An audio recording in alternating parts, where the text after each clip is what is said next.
सत साहिब सतगुरुदेव की जय। बंदी छोड़ कबीर साहिब जी की जय। बंदी छोड़ गरीबदास जी महाराज जी की जय। स्वामी राम देवानंद जी गुरु महाराज जी की जय हो।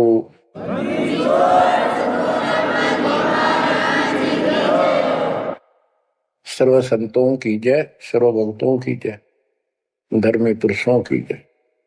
श्री काशी धाम की जय, श्री सुडानी धाम की जय, श्री क्रोथा धाम की जय, श्री बरवाड़ा धाम की जय। सत साहिब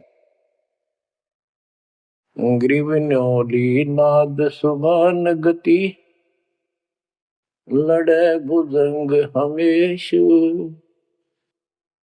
जड़ी जानो नाम जगदीश है, विष नहीं व्यापे शेष। संत गरीबदास जी महाराज परमात्मा से प्राप्त अध्यात्म ज्ञान को कितने सुंदर तरीके से प्रमाण के साथ पेश करते हैं कि परमेश्वर कबीर जी का जो नाम है ये ऐसा जबरदस्त है। कबीर साहब ने बताया कि कबीर जैसे पनपति मंत्र सुन, रख पुन सुकोड़े, ऐसे बीरा मेरे नाम से बाल चले मुंह मोड़े। ये तो कबीर साहब ने स्वयं बताया। जैसे फनपति सर्प और गारुड़ के मंत्र को सुनकर उससे इतना डर जाता है कि अपने फन को इकट्ठा करके भागने की चेष्टा करता है, ऐसे मेरे नाम से, कबीर नाम से, उस सच्चे मंत्र से यू काल चले मुंह मोड़, ऐसे काल दूर भाग जाता है। गरीबदास जी कहते हैं, यम किंकर कर जोड़ चले तिस देख रे, धर्म राय के अंक मिटावे लेख रे, जीव जूनी नहीं जा बाठा डे गही, दर्ग मंज हजूर पकड़ छे की बही। गरीबदास जी आंखों देखा परमात्मा की शक्ति का वर्णन करते हैं कबीर जी का, कि उनको देख कर यम के दूत हाथ जोड़ के और दूर चले जाते हैं। और फिर परमात्मा ने धर्मराज के दरबार में जाके मेरी बही निकाली। बही वो बुक, वो पैड जिस पे अकाउंट लिखा था, और परमात्मा ने कहा ये मुझे दो, ये मेरा भक्त हो गया, इसने मेरी दीक्षा ले ली। वह पैड पाट दी जाता न वहीं पर फेंक दी कूड़े में। दर्ग मंज हजूर पकड़ छे की बही, जीव जूनी नहीं जा बाठा डे गही। कि कबीर साहब ने जिसकी बाह पकड़ ली, जिसका हाथ पकड़ लिया, जिसको शरण दे दी, वो जीव 184 प्रकार की योनियों में नहीं जाएगा। बाँ ठाडे गही, ठाडे ठाडा मीन तगड़े, समर्थ, शक्तिशाली ने हमारी बाह पकड़ ली, हमें शरण दे दी। ठाडे की परिभाषा थोड़ी सी बताता हूं आपको, क्योंकि बच्चों कोई भी हम प्रसंग सुनते हैं उसके साथ उसका जो लिंक होता है वो कथा का होना अति आवश्यक है, अन्यथा उसका कोई प्रयोजन नहीं रहता। काफी समय पहले की बात है, एक भक्त अब परमात्मा कबीर जी की शरण में था, संत गरीबदास जी के माध्यम से। और पुराने समय में खेती किसानी जो होती थी वो केवल वर्षा पर निर्धारित होती थी, और कोई नहर नूर नहीं थी, ना उसका कोई पानी लगता था। बारिश हो जाती थी कुछ एक क्षेत्र में, तो उसमें किसान अपना उसको संवार के बीज बो दिया करते थे। जमीन ज्यादा हुआ करती थी उसमें। उस भगत की बहन के क्षेत्र में वर्षा होगी, वहां से मैसेज आया कि हमारे यहाँ बारिश होगी है और सभी खेत एकदम बाने योग्य हो गए, बोने योग्य हो गए, हेल्प के लिए आओ। वो अपने बैल अपना हल लेकर चला गया, उसको दूसरे खेत में भेज दिया। स्वयं उसका जो जीजा था, बहन का बटेऊ पति, वो अपने बैल लेकर दूसरे खेत में चला गया। जिस खेत में वो भक्त गया, दिन में हल चलाया, दोपहर के समय कुछ समय रेस्ट देते हैं बैलों को, पेड़ के नीचे चला गया। फिर वहां देखा आसपास एक तालाब थी, छोटी सी तलैया जोड़ी, उसमें कुछ पेड़ पेड़ थे, पानी था। बैलों को पानी पिलाने चला गया तो वहां एक मंडी बनी हुई थी, यादगार सी छोटी सी चबूतरा सा बना के। उस पे एक बेली गुड़की रखी थी। बेली पहले 5 किलो का कट्ठा ही बना करते, वो विशेषकर चढ़ाने के लिए होता था। भेंट अपने देवी देवताओं को किसान चढ़ाते थे, बोल देते थे पहले फसल का पहला वो 5 किलो ऐसे पीर का चढ़ाओ। वो पीर की मंडी थी।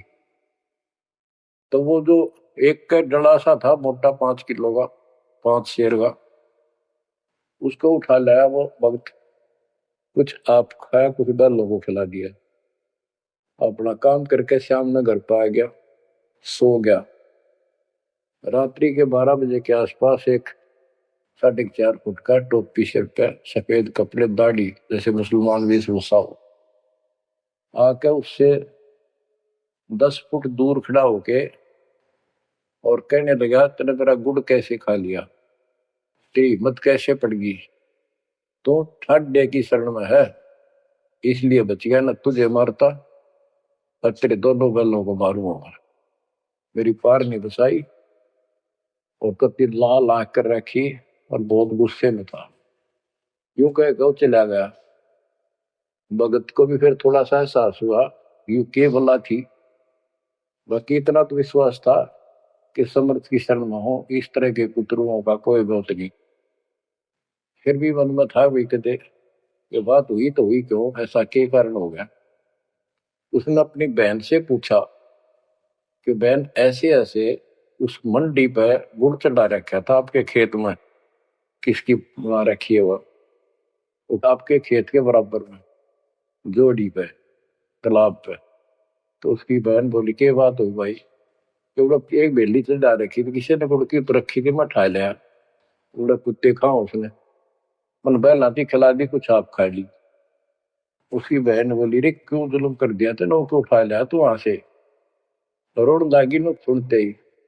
भाई बोला मेरी तो सुन ले सारी। वो एक इतने 4.5 फुट का, 4 फुट का आदमी होगा और सफेद कपड़े पर रखे, ऊपर टोपी, मुसलमान टाइप सा था और मेरे से 10 फुट दूर खड़ा होगा। रात को आया और यूं बोला तेरी हिम्मत कैसे पड़ गई, मेरा गुड़ उठा लिया, तने खा कैसे लिया। मैं बोला नहीं, वो आप पे बोलेगा। ने बोला तू ठाट देगी शरण में है, न तुझे मारू और तेरे दोनों का लाल मारू। ला ला के रखी थी और नो कहकर चला गया वापस। वह भेड़ और फूट फूट कर रोने लगी, बोला रे तो मेरा काला मुंह कराओ के जवाब दो, माने न्यू शहरों से तने के वो है गुड़ पाया खाने को, हमारे आप सारे गुड़ की कमी है यहाँ पर। बहुत बुरी तरह लगी रोने, भाई बचा कुकर मेरा भाई। अपने पति ने भी लड़न लगी, तने क्यों भेजा ही उस साइड में, तो इन्होंने क्यों ना भेजा, तेने बताना चाहिए था इसको पहले। वो भाई बोला है तेरी अब भी अकल पर पर्दा पड़ रहा, उतरा शेर हाथ जोड़ के गया, अरे नो का तू ठाट देगी सड़ में हजार तो बच गया, न मारी न दो मैंने तो रोए जाओ पाछे थे। अरे मैं जिंदा जी रोने लग रही तो पागल कहेंगी, कितनी भी अकल पे पर्दा पड़ गया तुम्हारे, मैं किसकी सुनूं पता है। मैं ये रिक्वेस्ट करूं थारे ते तुम भी आ जाओ, ना भूतड़ा दिन में डर डर मर जाओ। तो बच्चों यम किं कर जोड़ चले तिस देख रे।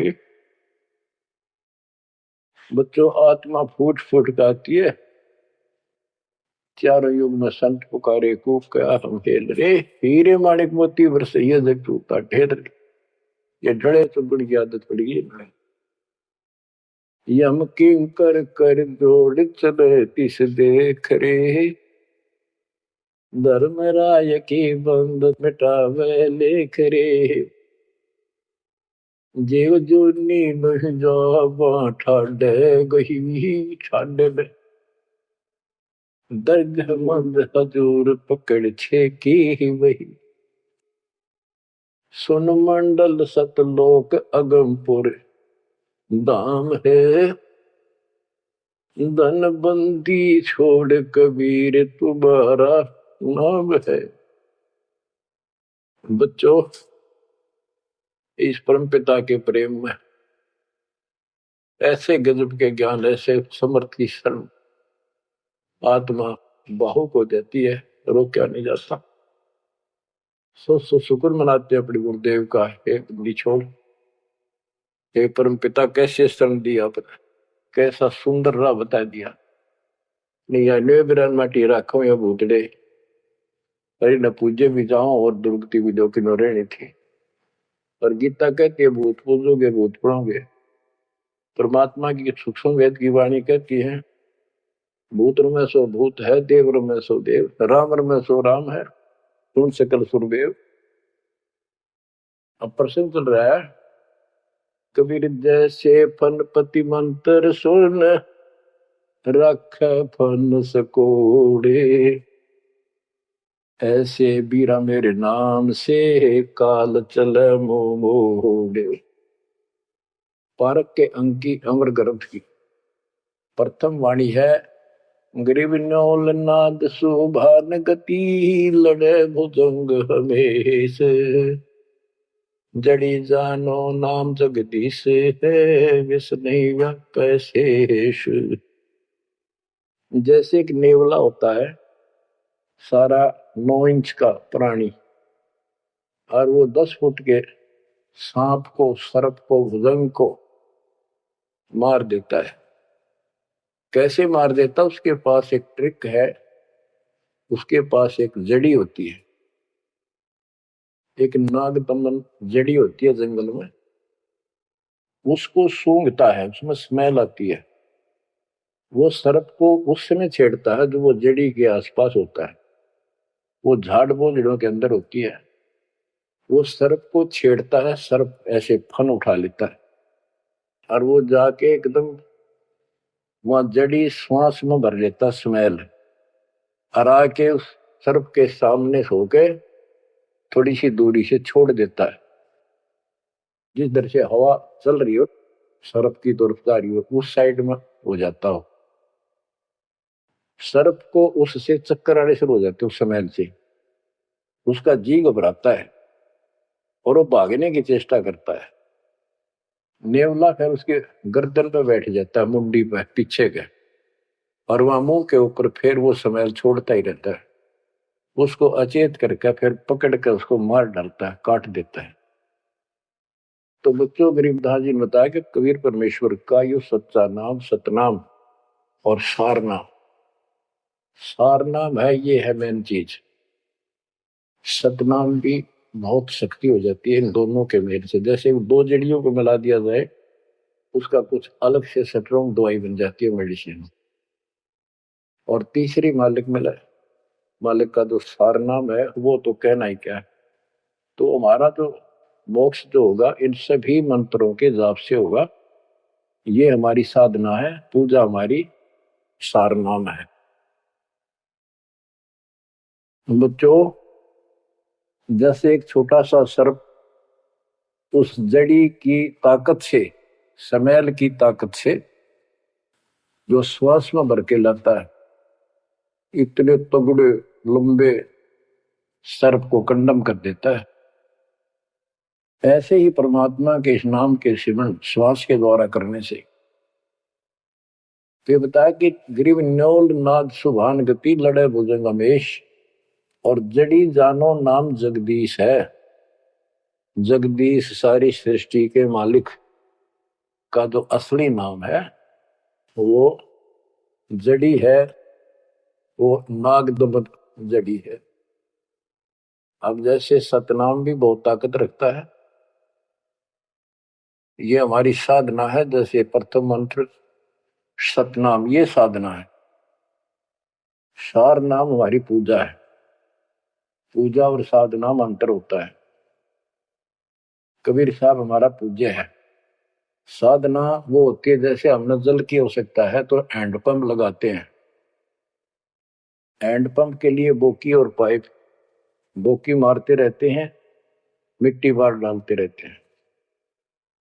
सतनाम की बोकी श्वास उश्वास से मार कर जब वो पानी के लेवल पर पहुंच जाती है, वो बोर, तब उसमें पाइप लोअर करके फिर उसके ऊपर एक मशीन बांधी जाती है, वो सार नाम है, और मशीन से फिर उसको चलाया जाता है। वो हमारा पूज्य इष्ट है, वो सार शब्द है। जो हमें चाहिए था ऐसे मिलेगा वो सुख परमपिता परमात्मा के सच्चे दरबार का। तो गरीबदास जी कहते हैं वो मंत्र, वो जो सार नाम है, वो जड़ी जानो नाम जगदीश है। परमात्मा जगदीश कबीर साहब का सार नाम, वो नाग दमन जड़ी बूटी है, वो काल दमन। और विष्णु व्यापक शेष, छोटे से सांप की बात छोड़ो, शेष नाग जो सबसे बड़ा ताकतवर 1000 फुट का बंदर है, यानी काल 1000 भुजा का ताकतवर है, ये भी निकट नहीं आ सकता। बच्चों किस्मत सराहा करो अपनी, 100 गुण गाया करो। गरीबदास जी कहते हैं, गरीब साधों से ते मस्करी, ये चोरों नाल खुसाबे, मल अखाड़ा जीतेंगे ये युगन युगन के माल। माल, रेसलर, पहलवान, इन नकली गुरुओं से तो खुश है सारा संसार, साधों से ती मस्करी, इन चोरा नाल खुसार। हाय हाय, इन चोरों से, झूठे गुरुओं से खुश और साधु संतों के मजाक करते हैं। ये तो मल अखाड़ा जीतेंगे युगन युगन के बाद। आप हो वो युगन युगन के माल। बच्चों आपको बहुत बार प्रमाण दिए जाते हैं, देता ही रहूंगा आखिरी सांस तक, क्योंकि सिलेबस यू है। टीचर सारा साल सिलेबस पढ़ाता है, उल्टा सुल्टा उन्हें कोई रट्टा लगवाता है और तब बच्चे सफल होते हैं। परमात्मा योगों से आपके साथ है।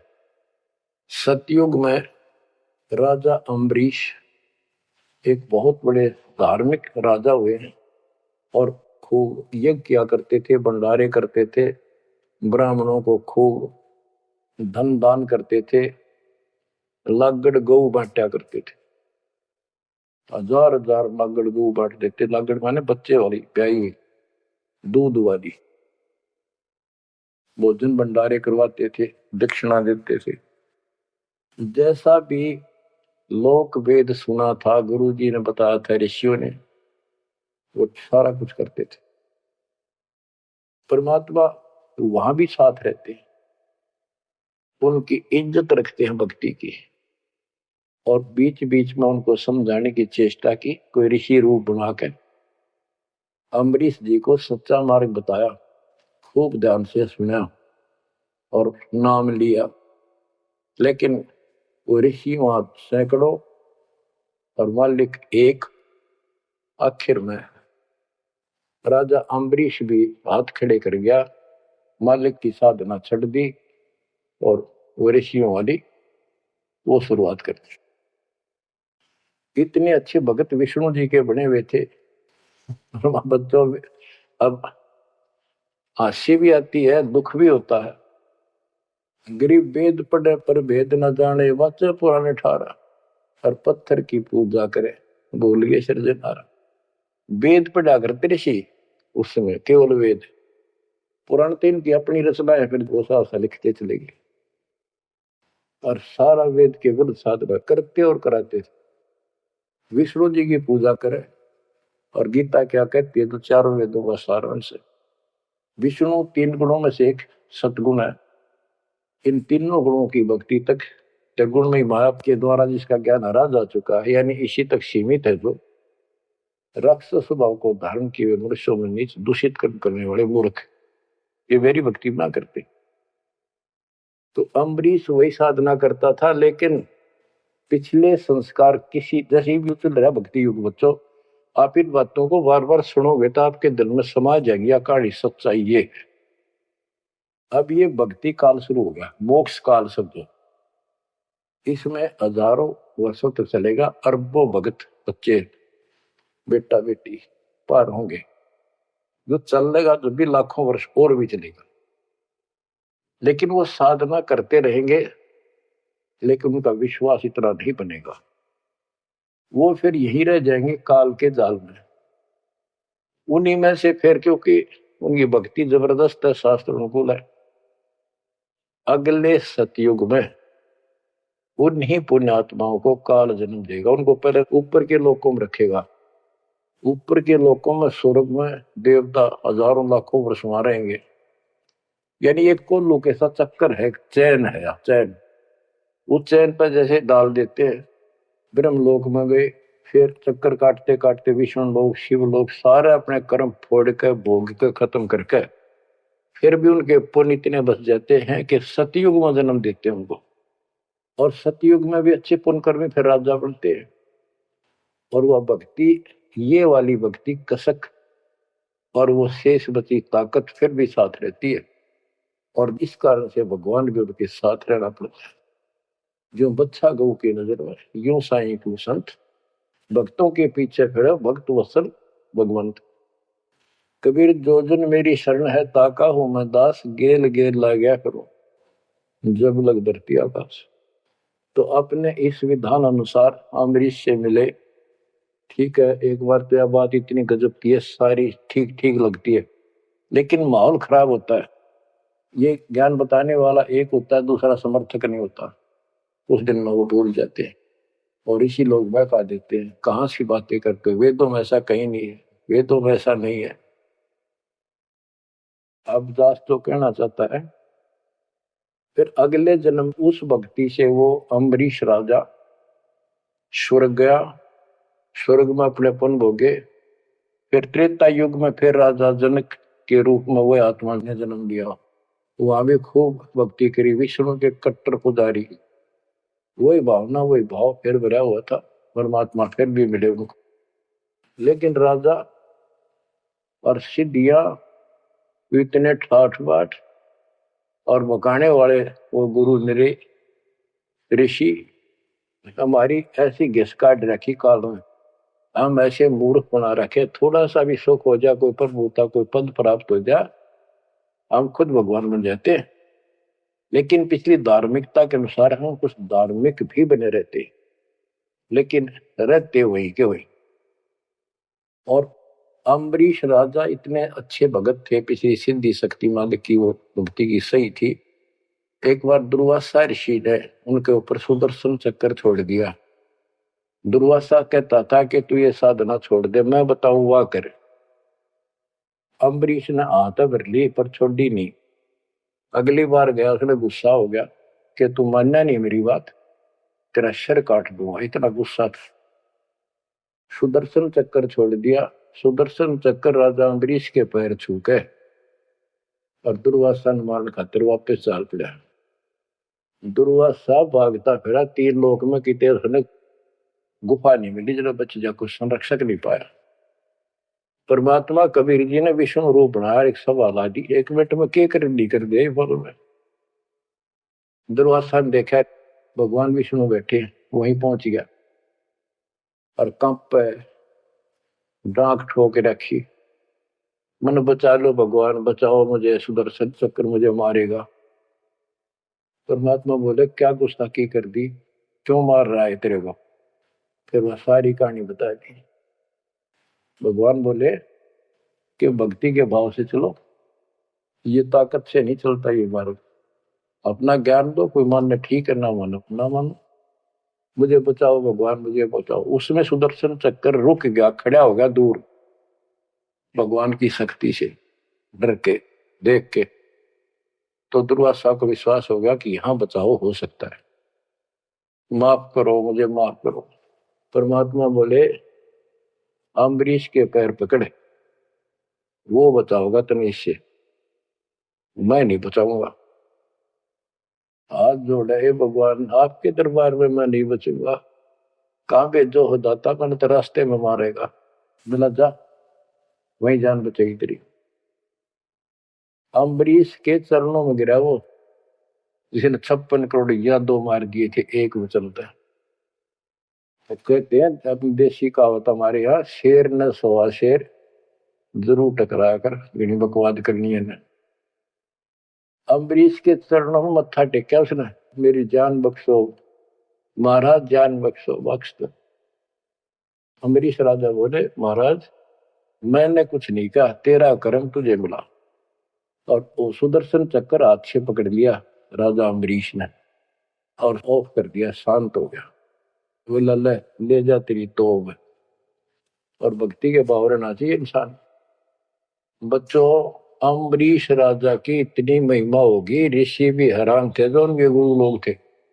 वो नहीं छोड़ कहते, मन तू सुख के सागर बसरे, और न ऐसा यस रे। तू सुख के सागर बसरे, या झूठे यशों में कुछ नहीं धरा। वह सतयुग में महिमा होगी, फिर राजा जनक बन गए। राजा जनक वही भाग्य बाबा नानक बने। जब एक सुखदेव नाम के बाल ब्रह्मचारी माँ के गर्भ से भक्ति ले रहे थे और आकाश में उड़ जाने की सिद्धि थी, उस अर्धी की गांठ से पंसारी बन जाते ये, अपने बराबर किसी ने नहीं समझा था। राजा जनक के पैरों में पड़कर स्वर्ग तक जाने का विरोध करवाया। वो मोक्ष तक बहुत दूर की बात है, वो तो मार्ग ही नारा है। गरीब सुखदेव ने 84 भुगती बिना पजावे खरगो, तेरी क्या बुनियाद परानी, तो पेंडा पंथ पकड़ो। के सुखदेव जैसे ऋषि जिसकी टूटी बोला करती है, सारे देवता उसका सम्मान करते थे, बड़ा पहुंचा हुआ है, वो भी फिर 84 लाख योनियों में गया। राजा जनक से दीक्षा ली। पहले तो यूं कहता, मैं बाल ब्रह्मचारी ब्राह्मण ऋषि, जनक विदेही राजा भाई, कैसे शीश निभाऊं जाई। सुखदेव बोले, ज्ञान विवेक का हमने स्त्री का मुख नहीं देखा। राजा के 10,000 रानियां। तो गरीबदास जी कहते हैं, गोरख से ज्ञानी गणे सुखदेव जति जिहान। वो अपने आप को जति मान रहा था। और सीता सी वो बारिया संत दूर स्थान। संत के घर बहुत दूर है, इन बात तो नहीं भाई इसने ब्याह करवा रखा है, इसका न्यू हो रहा था, भाई संत कैसे हो सकता है। 10,000 रानी थी, फिर भी उस नकली थे तो भी अच्छा था राजा जनक।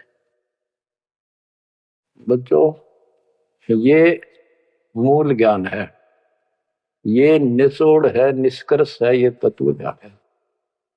और राजा जनक रूप में बहुत गणे यज्ञ किए, बहुत प्रमाण है पुराणों में। बहुत धर्म भंडारे लाए, यानी दूध वाली गाय वाटी साधु संत, तो धर्म पुण्य बन गए। अब देख काल कैसे ठगी करता बच्चों, सारे पॉइंट याद रखने पड़ेंगे। बेमतलब अपने धन ने खोया नहीं करते। राजा जनक और सुखदेव विमानों बैठकर स्वर्ग जान लग रहे। रास्ते में 12 करोड़ आत्माएं नरक में तंग पा रही थी, हाहाकार मचा, रोवे। राजा जनक ने कहा, ये आवाज कहां से आ रही है चिल्लाने की, रोको मेरा विमान रोको। रोक दिया। उनको बताया गया कि यहाँ एक नरक है, उसमें 12 करोड़ आत्माएं जीव अपने कर्म दंड भोग रहे, पाप। राजा ने कहा, इनको छोड़ दो, इनको कष्ट ना दो। तो वहां जो उनके साथ गए थे देवदूत यमदूत, वो कहने लगे, जी यहाँ आपका हुक्म नहीं चलता, यहाँ का राजा धर्मराज है, उसके आदेश से सब कुछ होता है। बोला, या तो मुझे इस नरक में डाल दो, मुझे भी यहीं छोड़ दो, ना इनको निकाल दो। धर्मराज तक बात गई। धर्मराज जी वहां आए, बात सुनी। धर्मराज बोले, राजन अपने अपने कर्मा का फल सब न भोगना पड़ता है, ऐसे नहीं कुछ हो सकता। तो राजा आकड़ गया। भाव यानी एक परमार्थी भाव, परमार्थ भी हिसाब का होना चाहिए, उपवाद में कोई परमार्थ नहीं चला गया। कि या तो मुझे यहाँ छोड़ दो या इनको साथ लो मेरे। तब धर्मराय ने एक विकल्प निकाला कि आप अपने पुण्य दे दो इनको, आधे या जितने चाहते हो, उतने समय तक इनको आपके साथ वहां स्वर्ग में भेज देंगे। राजा ने 50% पुण्य दान कर दिए। सबको बिठा के 12 करोड़ आत्माओं को विमान में बिठा के और स्वर्ग ले गए। बच्चों, सुखदेव ने गलती करी नहीं, वो तो आज तक स्वर्ग में है। और वो राजा जनक ने आधे पुण्य खत्म कर दिए, बाकी के पुण्य में किला झाड़ के खा के खर्च के खो खंडा के बाबा नानक रूप में जन्मे। पहले राजा थे 2 जन्मों में, दुनिया भर के नौकर होते थे, और फिर हैंड टू माउथ हो गए, खुद नौकर लगे नवाब के मोदी खाने में, गोदाम में। अब बच्चों, अब हमने सावधानी नो भी बरतनी है, अपने नाम अपने भक्ति ने नष्ट नहीं करा, किसी के ऊपर भावुक हो गया। एक बताओ था कि मैंने अपने भाई दुखी हो रहा था, उसको अपने पुण्य दे दिए, भक्ति दे दी, वो तो ठीक हो गया, मेरी दुखी हो रही है, बुरा हाल हो रहा ना, वो दिक्कत होगी, बीमारी होगी, आगे तागे दुख होने लग के, तो ये बकवाद नहीं चले, मर्यादा जो बनाई है उसको संभालो। तो कहने का भाव ये है कि आपको इस पॉइंट पे लाना चाहता हूं। अब राजा जनक राजा थे, राजा अम्बरीश राजा थे, वो बाबा नानक बने खुद नौकर लगे राजा के। अब यहां आकर हमारी बात टिकती है कि साधों से तीमस करिए चोरा नाल खुशाल, मल अखाड़ा जीतेंगे ये युग युग के बाद। यानी भक्ति की चाह, भगवान की चाह उनके में तब भी थी, पर एक्सरसाइज गलत थी। अब परमात्मा फिर मिले उनको आकर के। अब वो भौतिक धन में निर्धन थे, पर अध्यात्म धन के भरे पड़े थे। पिछले पुण्य गजब के थे, भक्ति वाले। एक तो धर्म कर्म किए होते हैं वो, और एक होते भक्ति की शक्ति। वह न्यो की नो डटी थी उसकी, वो पुण्य खत्म कर दिए थे उसने। तो वो भक्ति उस कारण से परमात्मा फिर आकर मिले। अब वो हैंड टू माउथ था, सुन ली। राजा होता तो तब भी ना सुनता। तो बच्चों, आज आप से कितने निर्धन हो और कितने धनवान हो, आप उस मालिक के सच्चे बच्चे हो। पिछले जन्म जन्मांतर से आप भक्ति करते हुए आ रहे हो। अब परमात्मा ने अपना वो धन देखना है। कबीर शब्द निर्धना धनवंता नहीं कोई, धनवान वा को जानियो जहाँ पर राम नाम धन वही। आपके पास वो राम नाम का धन भरा पड़ा है। और जैसे सुकुच मीन मिलता नहीं भाई, स्वाति सीप सब अड़ ही जाई। सुकुच मीन सदगुरु हो आया, जिन परमात्मा का भेद बता। जैसे सीप और मोती का उदाहरण दिया जाता है कि स्वाति भी मिल गई सीप को, ऊपर की बूंद, मोती भी बन गया। लेकिन एक सुकुच मीन जब उसमें टक्कर ना मारा, उसने खुल नहीं, तो मोती माए गड़ गया और वह सीप भी मर गया। तो बच्चों, ये भक्ति धन थारा इब कभी नहीं गड़ मर जाता, सतगुरु ना मिलता था। तो अब आपका वो मोती सुरक्षित है। अब कहते सुकुच मीन सतगुरु हो आया, जिन परमात्मा का भेद बता। तो बच्चों, फिर बाबा नानक को मालिक ऊपर लेकर गए और उनको वो सच्चा राह बताया। उसके बाद उनकी जिंदगी बदल गई। यानी पहले वकील हो रहे थे काल के, सुने नहीं थे। अब जो बाबा नानक जी हिंदू धर्म में जन्मे थे, खत्री गोत्र था, और भगवान विष्णु कृष्ण राम कुर्बान थे इनके ऊपर। गीता का पाठ ब्रजलाल पांडे से पढ़ा करते थे और गीता पढ़ते थे। दाता मिले तो खूब तर्क वितर्क किए। आखिर में बोले आखा वेखो तो मानो। तो परमात्मा ने आई विटनेस भी बनाने थे। बेई नदी सुल्तानपुर के साथ से बह रही है। सुल्तानपुर में बाबा नानक की बड़ी बहन ब्याह रखी थी, वह अपनी बहन के वहां रहते थे, नौकरी करते थे। नवाब के। सुबह सुबह स्नान करने जाया करते थे उस नदी पे। वहां परमात्मा ने 2-3 मीटिंग करी। तीसरी बार जब आए ने बोले आंखें देखो जो मानो बात सारी समझ में आ गई। गीता बार बार देख ली, पढ़ ली, सच्चाई भगवान कोई और है। और चाव भी थे पर पुराना ज्ञान और कोई नो समर्थक नहीं गया, बात सच्ची है। तो वो कहने लगे आंखा देखो तो मानो। कबीर साहब और बाबा नानक जी परमात्मा समकालीन थे। बाबा नानक जी का जन्म सन 1469 में हुआ और 1539 में वो शरीर छोड़ के गए। और परमात्मा जी 1518 में गए। तो 1469 से 1518 तक समकालीन थे। तब आंखों देखा सतलोक 3 दिन तक नानक साहब जी का शरीर की ओर छुपा के उनकी आत्मा को लेके गए, फिर छोड़ा तीसरे। उसके बाद तो दुनिया बदल गई उनकी। वो सब पूजाएं त्याग बल की शरण में आ गए। घर में विरोध, सारे समाज में विरोध। उसके पिता भी बहुत दुखी हो गए, तो के पैदा हो गया हमारे देवी देवताओं को ऐसा गलत बोलता है। तो बहुत परेशान हुए। लेकिन जब आंखों देख ली कौन सुने किसकी। सूरवीर होते हैं संत, संत सिपाही और शेर पीछे नहीं हटते। तो बच्चों सारा ज्ञान सत्संग से होता है। परमात्मा का और उस प्यारी आत्मा का, आत्मा और परमात्मा नानक साहब का सत्संग हुआ। सत्संग से बात स्पष्ट हुई।